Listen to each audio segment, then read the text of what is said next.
Shalom saudara-saudara yang dikasihi oleh Tuhan. Mengapa kita perlu mengenal sungguh-sungguh Yesus Kristus? Saudara, karena dialah yang memiliki kedaulatan atas segala sesuatu. Dan di dalam dialah ada keselamatan yang kekal itu. Yang tidak ada pada siapapun di muka bumi ini. Salam jumpa dalam program Tuhan adalah Gembalaku. Saudara, siapakah Yesus Kristus selalu menjadi percakapan banyak orang. Bukan saja oleh orang-orang hari ini, tetapi juga oleh orang-orang pada masa ke masa, termasuk juga pada masa awal gereja Tuhan. Saudara, tidak mudah bagi manusia untuk dapat dengan indera ragawi dan akal budi yang sangat terbatas untuk mengenal siapakah Yesus Kristus. Saudara, Tuhan Yesus dengan jelas mengatakan bahwa mengenal Tuhan Yesus itu semua karena dinyatakan oleh Bapa. Karena Tuhan Yesus berkata, Tuhan Yesus mengenal Bapa dan Bapa mengenal Tuhan Yesus. Saudara, Tuhan Yesus berbeda dengan tokoh-tokoh manusia dimanapun mereka berada di dalam dunia dan dari zaman manapun. Saudara, banyak tokoh-tokoh dunia menjadi tokoh karena ia menjadi raja atau penguasa. Namun tidak sungguh-sungguh sepenuhnya dapat berkuasa, dan pada akhirnya juga mereka ini harus menemui kematian. Berhentilah dia berkuasa. Saudara, Yesus Kristus datang tidak menjadi raja dunia atau menggantikan Kaisar Romawi pada zaman itu. Tetapi Alkitab mengatakan bahwa ia adalah raja orang Yahudi. Namun ia mati di atas kayu salib. Apakah hal ini merupakan kontradiksi? Dia raja orang Yahudi, tetapi tidak berkuasa, lalu mati di atas kayu salib. Ternyata tidak sama sekali. Saudara, semua itu sejalan. Tuhan Yesus berkata bahwa kerajaanku bukan dari dunia ini. Ia adalah Mesias, itulah raja orang Yahudi. Dan melalui salib, ia menaruh segala sesuatu berada di bawah kedaulatan dan kekuasaannya. Saudara, disitulah saudara mengapa engkau dan saya perlu menerima Yesus Kristus dalam hidupmu dan mengenal dia. Mari kita membaca Ibrani pasal 2, ayat 5 sampai dengan 18. Sebab bukan kepada malaikat-malaikat telah ia taklukkan dunia yang akan datang yang kita bicarakan ini. Ada orang yang pernah memberi kesaksian di dalam suatu nas, katanya, apakah manusia sehingga engkau mengingatnya? Atau anak manusia sehingga engkau mengindahkannya? Namun engkau telah membuatnya untuk waktu yang singkat, sedikit lebih rendah daripada malaikat-malaikat, dan telah memahkotainya dengan kemuliaan dan hormat. Segala sesuatu telah engkau taklukkan di bawah kakinya. Sebab dalam menaklukkan segala sesuatu kepadanya, tidak ada sesuatu pun yang ia kecualikan yang tidak takluk kepadanya. Tetapi sekarang ini belum kita lihat bahwa segala sesuatu telah ditaklukkan kepadanya. Tetapi dia yang untuk waktu yang singkat dibuat sedikit lebih rendah daripada malaikat-malaikat, yaitu Yesus, kita lihat, yang oleh karena penderitaan maut dimahkotai dengan kemuliaan dan hormat, supaya oleh kasih karunia Allah, ia mengalami maut bagi semua manusia. Sebab memang sesuai dengan keadaan Allah yang baginya dan olehnya segala sesuatu dijadikan, yaitu Allah yang membawa banyak orang kepada kemuliaan, juga menyempurnakan Yesus, yang memimpin mereka kepada keselamatan dengan penderitaan. Sebab ia yang menguduskan dan mereka yang dikuduskan, mereka semua berasal dari satu. Itulah sebabnya ia tidak malu menyebut mereka saudara, katanya.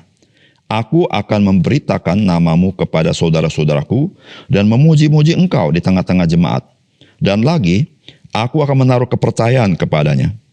Dan lagi, sesungguhnya inilah aku dan anak-anak yang telah diberikan Allah kepadaku. Karena anak-anak itu adalah anak-anak dari darah dan daging, maka ia juga menjadi sama dengan mereka dan mendapat bagian dalam keadaan mereka, supaya oleh kematiannya ia memusnahkan dia, yaitu iblis yang berkuasa atas maut. Dan supaya dengan jalan demikian, ia membebaskan mereka seumur hidupnya berada dalam perhambaan oleh karena takutnya kepada maut. Sebab sesungguhnya bukan malaikat-malaikat yang ia kasihani, tetapi keturunan Abraham yang ia kasihani. Itulah sebabnya, maka dalam segala hal ia harus disamakan dengan saudara-saudaranya, supaya ia menjadi imam besar yang menaruh belas kasihan dan yang setia kepada Allah untuk mendamaikan dosa seluruh bangsa. Sebab oleh karena ia sendiri telah menderita karena pencobaan, maka ia dapat menolong mereka yang dicobai. Saudara yang dikasihi oleh Tuhan, bagian firman Tuhan hari ini menjelaskan kepada kita siapakah Yesus Kristus dan mengapa demikian. Saudara, penulis surat Ibrani menerangkan siapakah Yesus dan karyanya berdasarkan apa yang ditulis oleh Perjanjian Lama. Karena tidak ada satu buku pun atau seorang ahli pun ataupun seorang narasumber siapapun yang dapat mengerti tentang Yesus Kristus. Mengapa Perjanjian Lama? Karena Perjanjian Lama adalah firman Allah yang membukakan kepada kita tentang Yesus Kristus yang merupakan hikmat Allah yang tersembunyi itu. Saudara, apakah pesan firman Tuhan yang kita baca hari ini? Yang pertama, segala sesuatu ditaklukkan oleh Allah di bawah otoritas dan kekuasaan Yesus Kristus melalui kematian dan kebangkitannya, bukan kepada malaikat-malaikat. Saudara, firman Allah berkata begini, sebab bukan kepada malaikat-malaikat telah ia taklukkan dunia yang akan datang, yang kita bicarakan ini. Ada orang yang pernah memberi kesaksian di dalam suatu nas katanya, apakah manusia sehingga engkau mengingatnya atau anak manusia sehingga engkau mengindahkannya? Namun engkau telah membuatnya untuk waktu yang singkat, sedikit lebih rendah daripada malaikat-malaikat, dan telah memahkotanya dengan kemuliaan dan hormat. Segala sesuatu telah engkau taklukkan di bawah kakinya. Sebab dalam menaklukkan segala sesuatu kepadanya, tidak ada suatu pun yang ia kecualikan, yang tidak takluk kepadanya. Tetapi sekarang ini belum kita lihat bahwa segala sesuatu telah ditaklukkan kepadanya. Tetapi dia yang untuk waktu yang singkat dibuat sedikit lebih rendah daripada malaikat-malaikat, yaitu Yesus, kita lihat yang oleh karena penderitaan maut dimahkotai dengan kemuliaan dan hormat, supaya oleh kasih karunia Allah, ia mengalami maut bagi semua orang. Ayat 14 dan 15. Karena anak-anak itu adalah anak-anak dari darah dan daging, maka ia juga menjadi sama dengan mereka dan mendapat bagian dalam keadaan mereka, supaya oleh kematiannya ia memusnahkan dia, yaitu iblis yang berkuasa atas maut. Dan supaya dengan jalan demikian ia membebaskan mereka yang seumur hidupnya berada dalam perhambaan oleh karena takutnya kepada maut. Saudara-saudara yang kasih Tuhan, bagian firman Tuhan yang kita baca, penulis Ibrani sedang membandingkan antara Yesus Kristus dan malaikat. Saudara, telah jelas Yesus Kristus tidak sama dengan malaikat dan dia bukan malaikat. Karena dari awal penulis kitab Ibrani sudah memberitahukan Yesus Kristus adalah anak Allah.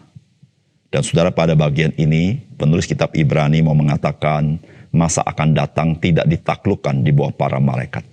Tetapi masa akan datang ditaklukkan di bawah kekuasaan Yesus Kristus.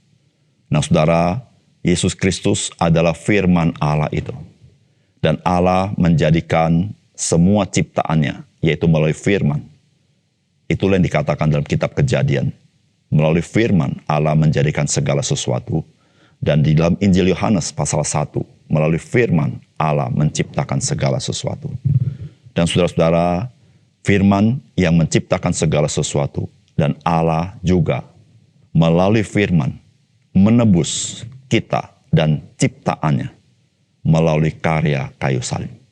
Sehingga saudara-saudara, melalui karya kayu salib, maka segala sesuatu berada di bawah otoritas dan kekuasaan Sang Firman, yaitu Yesus Kristus. Dan saudara, kita harus tahu bahwa penguasa dunia ini, yaitu si jahat atau iblis, telah ditaklukkan di bawah kaki Yesus Kristus di atas kayu salib. Disitulah Alkitab mengatakan bahwa melalui karya kayu salib, ia memusnahkan dia, yaitu iblis yang berkuasa atas maut. Sehingga dengan demikian saudara-saudara, Kristus memegang kunci daripada Hades, dan dialah yang menentukan segala sesuatu. Dan disitulah saudara-saudara kita belajar satu hal, bahwa Yesus Kristus dialah yang mengontrol segala sesuatu, dan segala sesuatu itu adalah bagi dia. Dan nanti saudara-saudara, dia akan datang kembali untuk menjadi hakim bagi semua orang dan menjadi kabar baik bagi kita yang diselamatkan. Saudara, kenapa semua itu dikerjakan oleh Allah?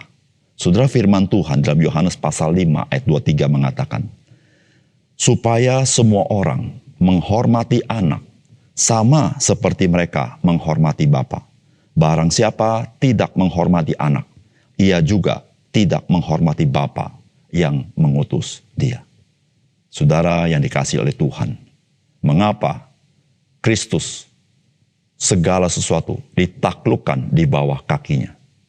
Karena Allah Bapa menghendaki supaya semua orang menghormati Yesus Kristus sama seperti mereka menghormati Bapa. Barang siapa tidak menghormati Yesus Kristus, dia tidak menghormati Bapa. Saudara, tidak tergantung seberapa kuat imanmu terhadap kepercayaan engkau percaya kepada Allah. Namun, jikalau engkau tidak percaya kepada Yesus, maka Alkitab mengatakan, jikalau engkau tidak menghormati anak, engkau tidak menghormati Bapa.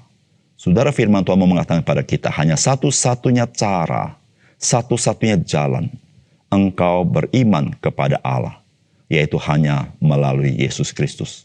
Karena segala sesuatu ditaklukkan di bawah kaki Yesus Kristus, karena dia telah mati dan telah bangkit dan hidup selama-lamanya. Dan satu kali nanti dia akan datang kembali. Yang kedua, saudara, Yesus Kristus adalah anak Allah yang sempurna, dan melalui kayu salib, ia adalah juru selamat manusia yang sempurna. Saudara, firman Tuhan berkata, sebab memang sesuai dengan keadaan Allah yang baginya dan olehnya segala sesuatu dijadikan, yaitu Allah yang membawa banyak orang kepada kemuliaan, juga menyempurnakan Yesus, yang memimpin mereka kepada keselamatan dengan penderitaan. Sebab ia yang menguduskan dan mereka dikuduskan, mereka semua berasal dari satu. Itulah sebabnya ia tidak malu menyebut mereka saudara. Ayat 14-18. Karena anak-anak itu adalah anak-anak dari darah dan daging, maka ia juga menjadi sama dengan mereka dan mendapat bagian dalam keadaan mereka, supaya oleh kematiannya ia memusnahkan dia, yaitu iblis yang berkuasa atas maut, dan supaya dengan jalan demikian ia membebaskan mereka yang seumur hidupnya berada dalam perhambaan oleh karena takutnya kepada maut. Sebab sesungguhnya bukan malaikat-malaikat yang ia kasihani, tetapi keturunan Abraham yang ia kasihani. Itulah sebabnya, maka dalam segala hal ia harus samakan dengan saudara-saudaranya, supaya ia menjadi imam besar yang menaruh belas kasihan, dan yang setia kepada Allah untuk mendamaikan dosa seluruh bangsa. Sebab oleh karena ia sendiri telah menderita karena pencobaan, maka ia dapat menolong mereka yang dicobai. Saudara, firman Tuhan mengatakan bahwa Allah juga menyempurnakan Yesus, yang memimpin mereka kepada keselamatan dengan penderitaan. Saudara, ini tidak dimaksudkan bahwa keanakan Yesus itu perlu disempurnakan oleh Allah. Karena keanakan Yesus Kristus sudah sempurna dari sejak kekal. Memang dia adalah anak Allah. Dia tidak pernah dijadikan dan tidak ada satu titik dalam kekalan di mana dia tidak ada. Dia kekal bersama-sama dengan Allah. Namun ketika firman Tuhan berkata Allah menyempurnakan Yesus yang memimpin mereka kepada keselamatan dengan penderitaan, itu berbicara Yesus Kristus sebagai juru selamat. Saudara, Tuhan Yesus tidak pernah bisa menjadi juru selamat manusia jikalau Yesus Kristus tidak datang menjadi manusia dan dia mati di atas kayu salib dan bangkit pada hari ketiga dan hidup selama-lamanya dan bertahta di sorga. Saudara, karya kayu salib itu adalah menyempurnakan Yesus sebagai juru selamat. Sehingga melalui semua itu, Yesus berhak dan layak menjadi juru selamat manusia. Saudara, tidak ada seorang pun yang dapat menyelamatkan manusia dari maut. Karena manusia sendiri berada di bawah kungkungan kuasa gelap, yaitu setan, yang harus dibinasakan masuk ke neraka pada akhirnya. Saudara, jikalau kita tidak pernah dimerdekakan oleh Yesus Kristus, maka kita berada di bawah kuasa si iblis, dan kita bersama-sama dengan iblis akan masuk ke dalam penghukuman Allah. Sebab saudara, dengan kematian Kristus di atas kayu salib sebagai manusia, maka dia memusnahkan iblis dan menghancurkan segala pekerjaan iblis dan memerdekakan kita, orang-orang percaya kepada Kristus, sehingga kita lepas dari kuasa maut dan kita menerima hidup yang kekal. Saudara, ketika Yesus datang ke dalam dunia, dia perlu untuk mati di kayu salib, perlu menjadi manusia, karena saudara, nyawa ganti nyawa. Tidak bisa nyawa manusia diganti oleh apapun. Tidak bisa diganti oleh darah hewan. Tidak bisa diganti dengan hukum-hukum. Karena ketaatan tidak sama dengan kehidupan. Kehidupan lawannya adalah kematian. Kematian lawannya adalah kehidupan. Di situ saudara-saudara yang kasih dalam Tuhan, kehidupan manusia tidak bisa diganti oleh kehidupan hewan. Kehidupan manusia tidak bisa diganti dengan hukum. Kehidupan manusia hanya bisa diganti oleh kehidupan manusia lainnya. Jikalau manusia sudah mati, maka hidup yang bisa diterima adalah hidup dari seorang manusia. Saudara, disitulah saudara mengapa Yesus harus menjadi manusia dan mati menggantikan kita sebagai manusia, supaya dia bisa menjadi imam besar kita. Dialah yang membela kita di sorga, karena dia dengan darahnya sudah menyucikan kita dari dosa-dosa kita. Disitulah Alkitab mengatakan Allah menyempurnakan Yesus Kristus untuk memimpin kita kepada keselamatan dengan penderitaannya. Dengan karya itu, saudara, dia menguduskan engkau dan saya, dan kita dikuduskan oleh dia, yang adalah anak Allah itu, yang menjadi anak manusia. Disitulah saudara-saudara Alkitab mengatakan, Yesus tidak malu menjadikan dirinya saudara dengan kita. Kenapa? Dia adalah buah sulung itu, yang pertama bangkit dan masuk ke sorga. Karena dia berasal dari sorga, dan turun dari sorga. Dan kita orang-orang yang ditebus oleh darahnya, satu kali kita akan dibangkitkan, dan kita bersama-sama dengan dia berada di sorga. Oleh karena itu, saudara yang kasih dalam Tuhan, mari buka hatimu, terima Yesus, karena Alkitab memberitahukan kepada kita, satu-satunya juru selamat yang sempurna itu adalah Yesus Kristus. Yang lain tidak berhak menjadi juru selamat dan tidak pernah bisa jadi juru selamat. Dan kita bukan membutuhkan hukum-hukum. Kita bukan membutuhkan perbuatan-perbuatan. Yang kita butuhkan adalah kehidupan. Saudara, kehidupan itu hanya ada di dalam Allah. Dan Allah mengutus Yesus Kristus. Yesus berkata, akulah kebangkitan dan hidup. Tidak ada seorang pun sampai kepada Bapa jikalau tidak melalui aku. Mari kita berdoa. Bapa surga, terima kasih untuk kebenaran firman-Mu. Biar Engkau meteraikan firman-Mu hati kami, supaya kami membuka hati kami. Mata rohani kami celik, karena satu-satunya jalan kami mendapat keselamatan hanya di dalam Yesus Kristus. Karena dialah anak Allah yang menjadi anak manusia, yang berhak menanggung dosa-dosa kami. Terima kasih untuk firman-Mu, dalam nama Tuhan Yesus kami berdoa. Amin.